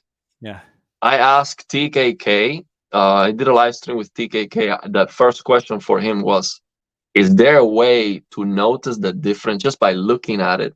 Which one is second gen and first gen? Like just physically, without the TV being on. So you can go to the store and eyeball and, okay, that has a second gen. So that probably, and he said, man, that's like, it looks very similar. I was wondering if they look like in more purple or, what I mean, that the screen. I've seen them. So what it is how do I describe it?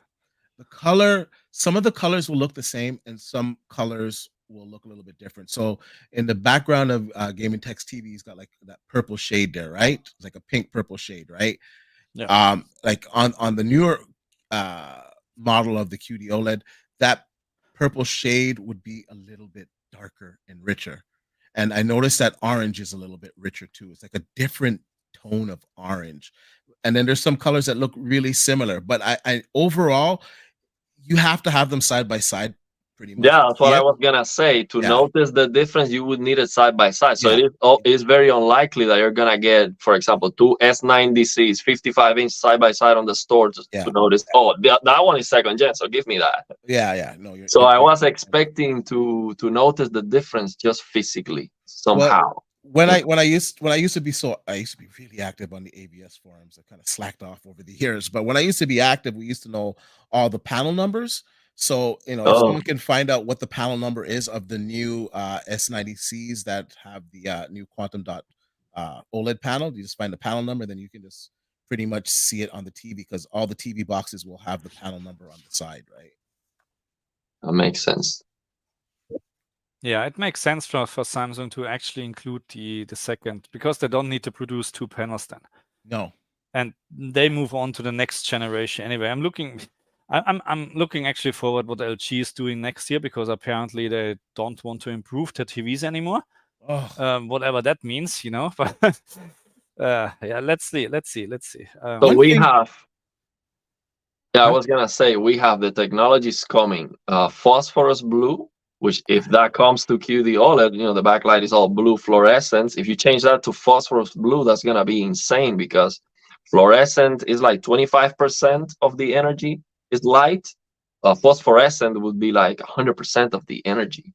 So hopefully they don't lower the power too much and give you that brightness boost or something like that. And then we have, of course, micro LED, which is very expensive still. Very. And maybe we can get, maybe even before that, we can get self-emissive quantum dots, which would be the holy grail. The problem, super expensive. Yeah, that's going to be crazy. So far, I saw that on the FOMO video too that I was talking about. So far, they have it working with red and green, but the blue, they cannot get it stable enough. So they are so excited about that technology that they made a display without blue, just red and green, just to showcase that it is possible. But hey, we don't have the blue ready yet, so but that would be ferocious once we have that, because through RGB subpixel, self-emissive, it's not gonna have some of the downsides that we have. So it's gonna be fantastic, I guess. What they need to do, in my opinion, is change that Tizen operating system. It was so hard for me to adjust to the Tizen system coming from LG's software there. LG software is just so much better. It's snappier. The magic remote, even finding the inputs on your Samsung remote, they really need to work on that, because I've been off Samsung.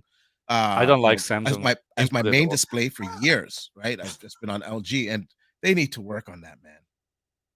Yeah. I mean, I like a lot the remote. I mean, I've used this remote so much. It's insane that it feels like new still, because I clicked this so many times. Yeah. I need to use my second one. My first one broke on the CX. Oh, I really? had to buy a new one. Yes. What was broken? The middle, the OK button, you know, the middle Oh one. wow, Didn't work. Wow, Yeah, you no, use it more than me, man. if you he's getting change your excited settings there. 500 times a day, you know. Yeah. But look, I'm happy. You know, I try not to buy a TV in the next couple of years because it's my wife told me so, and it's Oh, I just know that it's just feeling. yeah. Nah, it's just it's if there's a big improvement, of course, I would try to sell one TV, but I don't. Not sure which one. Maybe the G2 over. I would probably keep the ZX, to be very honest. But look, if there's a big improvement, yes, I will probably invest some money again. But right now, that's why the reason was why I didn't buy the G3, and I'm actually glad that I went for the S95C, not with the G3, because panel is just much better. It's just wow.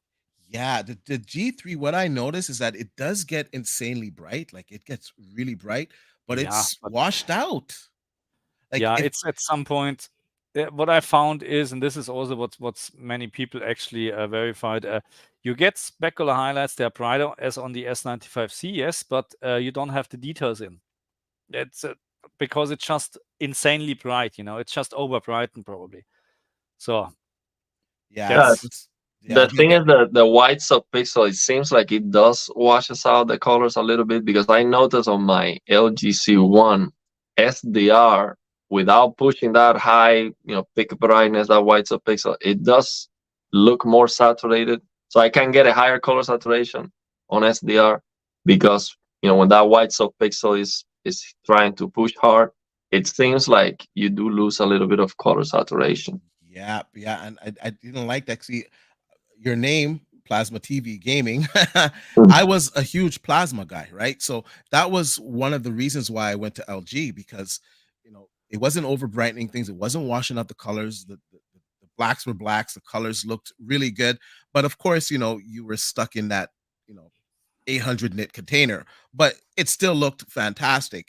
And I have the luxury of seeing some of these TV side by side from the business that we do, and man, that LG is just washed out. It's just they just tried to get it as insanely bright as they could. And you guys know, like people that don't care about calibrations, just regular gamers and TV watchers, they always flock to the brightest TV that's in dynamic mode. Yeah. Like, oh my God, this is it. Yeah. And that's what they basically did with that TV.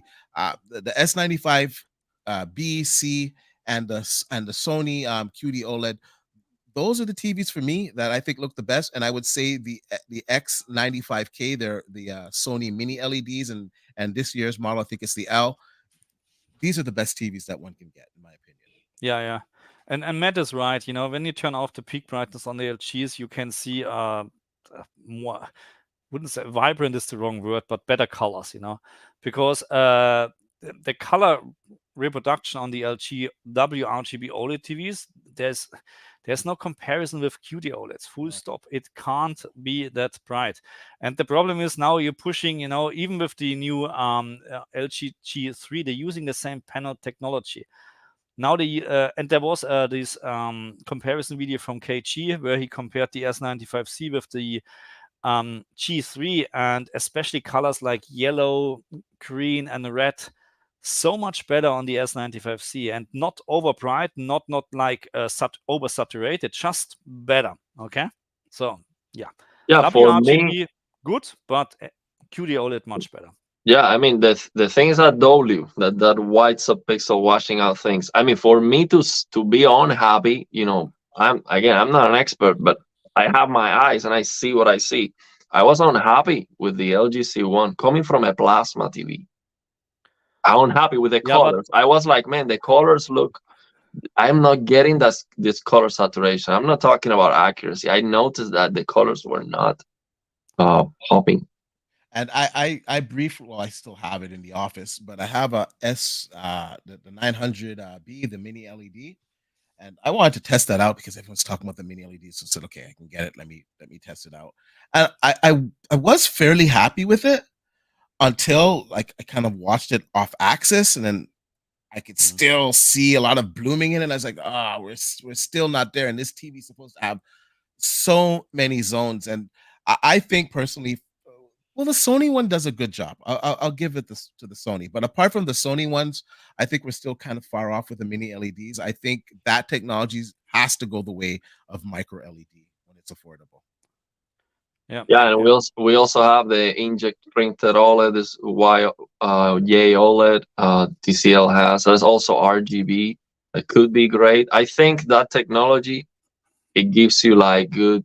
It can give you good full screen brightness, less peak brightness, or something like that. But it should look very good. At least people that have seen it, they said it looks very good. And I'm looking forward to the day where we get a screen that looks like the phone screens that we have, because I have an S23 Ultra, and when I compare side by side my LG C1 full screen colors HDR as bright as possible with the S23 Ultra, it looks monochrome. The LG C1 looks monochrome in comparison. It's so big, the difference. I noticed too, I tend to watch a lot of my HDR videos on my S23 Ultra, and I just noticed that it pops better and the highlights are better. I'm like, this is my damn phone. What the hell's going on here? It's so bright. The main reason is because you don't have this power reduction, maybe because you would need a lot of power to actually display higher brightness, and then the heat, you know what I mean? That's probably something, because in general there should be the same. It should be possible, you know, to have brighter pixels, you know, or brighter colors on the WRGB, but in maybe not, because the heat, the power consumption, stuff like that, it's not allowing that. You know, that's the problem. Yeah, I wonder if LG, I don't know if that makes sense, but once we have the phosphorus blue, maybe just replace and everything will be phosphorescent, because the green and the red and green can already be, they're already phosphorus, I think. So maybe eliminate the white subpixel. Maybe they would do that. I don't know. So Xbone this is actually very good. Does it bug you that the black appears gray on QDOLED in bright room? And Matt actually answered exactly what I think as well. Gray is preferred over reflections. And the reflection handling from the S95C compared to the LG OLED TVs is like day and night. Full stop. Because I'm using my so this is the G2 here, and my S95C is in the main cinema room, or whatever you want to call this, and there was my CX before. And the TV, when the door is open, you can see the kitchen lights actually reflecting in the TV, but it's terrible on the CX. But on the S95C, I hardly notice those lights anymore when the door is open, of course. And I agree, it's grayish when you watch in a very bright room, but not when you watch actually movies. Okay, of course, when you have now suddenly a dark movie or whatever, you see the gray again. But if you watch something normal, bright, or a soccer match or whatsoever, there's no problem at all. It's not appearing gray suddenly. Okay. No. And for me personally, on my S95B, I don't really notice it unless like direct sunlight is like hitting it. Otherwise, I don't notice it. Even with the lights on, like in my family room, I don't notice it. And at least for me, in my viewing room, I have it light controlled, so I'm able to pull my curtains and I make sure that I can control the light in that room. So it's not really an issue for me, but I don't think it's going to be much an issue for anybody, because like Gaming Tech said, once your TV is on, you're watching it, you ain't noticing that. Yeah, but I do have to say I completely disagree. Okay, I like the mirror. I absolutely love the way the screen of my LG C1 looks like a mirror. And I, of course, play on a dark room, completely dark room. So you might think that there's no difference when you turn off the lights, but I've seen comments from users, from QDOLED users that also have OLEDs, LG OLEDs, that even on a dark room, the screen does light up a little bit when you have a bright object on the screen. So basically, you have a bright object on the screen, and because of the lack of the polarizer, you do get a little bit of the screen by itself just turning on a little bit. Okay, so I like the mirror. I do not like the screen turning on and raising the black levels. That's my opinion. I don't like it at all. So do we think for 2024 that they're finally gonna improve that polarized layer there and get rid of that issue? Because it seems to be a common complaint from people. It's not an issue for me, but I can see that where, you know, if you're in a bright room where you're gonna have better image quality without that light hitting the screen on a screen that doesn't have the same. Yeah, I think they improve it. They say they improve it from the first generation QDOLED to this one.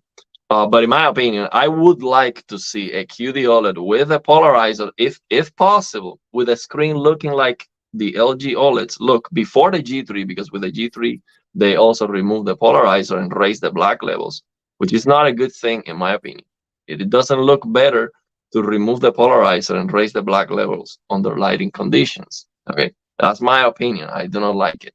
So I would like to see a QD-OLED with a screen looking like this LG OLEDs, even if you lose brightness, even if you lose performance. I would like to see it and compare it side by side. Because you know, everything points to it being a duller screen, not as bright if they put that layer on there. But at the same time, maybe they could push the screen a little bit brighter too to compensate for that. And put instead of the granite pad behind the screen, use the heat shield that, you know, Sony is using. Yeah, because I know my phone doesn't look like that. My phone looks like my LG C1, and that's the best screen I've ever seen ever, and nothing comes even close. My the S23 Ultra, which you also have, it doesn't look like the QD OLEDs. It looks like the LG OLEDs. Yeah. So, yeah, but I think we can't compare a phone of screen. Of course. But under the sun, when you are under the sun with your phone, it doesn't look washed out.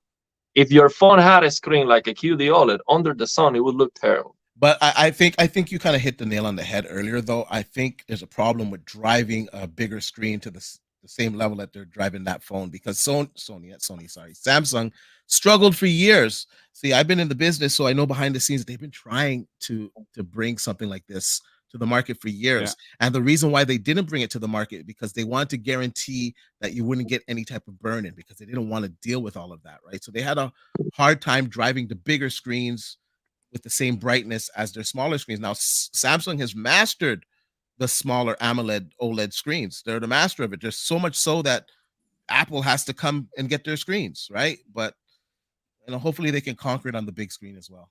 Yeah, definitely the size matters when it comes to they pushing the brightness, because this, for example, these QD OLED monitors coming out, they are HDR 400 certified. They are only 400 nits. Only 400 nits on a 10% window. They're saying that, but are they going brighter than that? Are they really? They do go to brighter than that, like 1,000 nits, but that's like in a 3% window. On a 10% window, it's 400 nits only. In full screen, they are as bright as it's like over 200 nits, 250 nits full screen. But they do not push the peak brightness for some reason, and it might be because of, you know, you have that pixel density crank up. See, I can deal with, you know, 500 nits full screen and the highlights 1,000, 1,400 nits. That's fine, but like 250 nits, jeez. 250 nits full screen and like 400 nits on a 10% window. Nah, we're not talking about HDR in this case. Yeah, no. Those are the QD OLED monitors we have today. Wow. Yeah. I haven't measured them. That's crazy. No, so look, I mean, the full screen brightness on OLED TVs is not good. Full stop. We know this. But thanks God, there are not many movies, games out there where we have over the time a white picture. You know what I mean? Otherwise, no one would like to play or watch a movie on a QD OLED or OLED in general. Yeah. You know, the LCDs, TV screens or LTVs, they're having a big advantage in terms like that. But you can also see that the LCD monitors are actually, and especially this one I'm testing here right now, they're getting insanely bright full screen brightness. But the big TVs, they don't. And I think, again, that's a matter of heat, of power consumption, you know? That's what I think. Because what's the difference between an RGB monitor to an RGB TV? There's no difference in terms of that, you know? That's the same. Yeah, but one thing might happen even when this QD OLED monitors is just, you know, 400 nits on a 10% window, because they have more full screen brightness than these WRGB OLEDs, it might still appear brighter for most people. You just don't get the, let's say, the HDR impact, the highlights and stuff. Right. But yeah, if you get 250 nits full screen, it's gonna appear brighter. Yeah, that infinite contrast really does fool your eyes. I remember back in the day when we were on the LCD TVs, we used to put the bias lighting on the back, and that would really help too. Yeah, to help, because it was terrible. Hey, help to cope. SB Digital, that's not on an OLED. That's just with capture card captured for the stream. You know, no worries. Nothing will burn in. All good. It's a non-LCD screen. All good. I'm not worried at all. You know, that's why the screensaver runs on the OLED here. All good. All good. Okay, guys. I'm getting hungry. Still there? Everybody here? Yeah. I just wanted to jump in and just everybody went, okay, we're going. Let's leave it there then. Yeah, I can sit here and talk about this stuff all the time because on my channel I used to talk about televisions all the time. I used to have all the comparisons up. Then I kind of stopped doing it. So it's really nice to just sit here and talk about TVs because I really do love the tech. We can definitely do this more often, or at least every 14 days, because I'm down. It's a little bit hard, you know. It's a little bit hard. So you're from Canada? Yeah, I'm from Canada. Yeah. So what's the time right now? Right now it is 10:22 in the night. In the night, okay, PM. What time is it where you are? It's 1 PM. Whoa, this guy's in the afternoon. I'm about to go to bed. Yeah, here it is 9:22 PM here. Oh, okay. So I'm having lunch and you're going to bed. Yeah, that's it. Thank you, Matt, for stopping by. Appreciate it. And I appreciate you having me on. And yeah, I would like to do this again for sure. Yeah, nice to meet you. How do I say your name? D-Batch? Yeah, D-Batch. Yeah. Yeah, just calls me D. Just call me. So you're active on the AVS forums and stuff? I used to be really active on the AVS forums, and you know, back in the day, I discovered the One Connect box, and that One Connect box did HDR and all that stuff. I had a big account on there, and then I posted some YouTube stuff, and some of the guys that are, he's posting his YouTube stuff. So that account got banned, and I have a new account on there now. But yeah, but I've been on there for years. Back in the Samsung is the king and everything else is crap days, you know, where Samsung was really ruling it, and then you know LG came out with the OLED, and that was it. I never looked back because I wanted something that was comparable to my plasma, and the LCDs just were not doing it. And I got my plasma. LCDs were terrible. Forget about it. So you're also a plasma lover. I have two plasmas right now here. I have one on the right and one on the left, and the LG one is at the middle. I still have my I can't remember the model number now. It's so long, but it's sitting here on my in my den. It's the last great Samsung plasma TV that did 3D. Oh really? The F 8000 something like that. Either F8000 or 85,000 or 9,000. One of them. But you have that? Yeah, I have that one still. And that's incredible. That plasma is so bright. Oh man, and that plasma, they actually finally figured out how to beat burn-in, and of course then they leave the market, and that plasma has like the best 3D I've ever seen, man. Wow. Okay, I'll give it to the LG. The LG one has better 3D than that one, the first OLED that they came out with, but still that TV has fantastic 3D reproduction. You know, and the thing with plasmas, before we finish, let me mention this: the brightness with plasmas is super impressive because the plasmas are reducing the persistence in 4x. So when you reduce the persistence, the pixel visibility time in 4x, you are losing at least 4x brightness. You're dividing the brightness by 4 at least, if not more, okay? Based on the Talbot-Platau's law. So that's a law. That's not my opinion. It's just what happens. So if you have that plasma, if that plasma can do, like, I don't know, I don't remember the numbers, but the full screen brightness is insane, even with ABL. Yeah, it was bright. So imagine 4x that brightness. So what that's pushing is insane. So yeah, so the motion clarity of the plasmas is very good. Yeah, because of that, basically, you get that 4x reduction in persistence. But the gray to gray is not as it's not fantastic, but It does look better than 120 FPS in yeah, mode. but plasma, I don't know. You could attest to this. It just gives you this look. I can't put it into words, man. Yes. It just has this look, you know. It looks really good, yeah. I like it. I like how it looks, and it's so gentle to my eyes. Like I can be looking at the screen for all day long. No issues. I really, really love it. I would love to see a 4K plasma, 120 hertz 4K. I would buy that even. I mean, day one. Yeah, I think we're kind of tapped out at the technology that we have. I think the next big thing is going to be 8K glassless 3D. I think we're kind of 8K, yeah. Okay. Then with PlayStation 8, maybe. Oh boy. In 30 FPS. Oh my goodness. Okay, guys. I think this was a great stream. Absolutely. And we can continue, or we can do this again, in 2 weeks. No worries at all. Yeah, get your camera so you can get some FaceTime. You sure you don't want me to break the screen there? All good. Yeah, next time maybe. Okay. Now, all good. Okay. I think that's enough for today's stream. I think so. Thank you very much for all the great comments and great conversation here. Really good. Thank you all for being here. Thank you very much. Okay. Thank you very much, D, again. And thank you very much, community. Bye-bye. See you next time. Have a good one.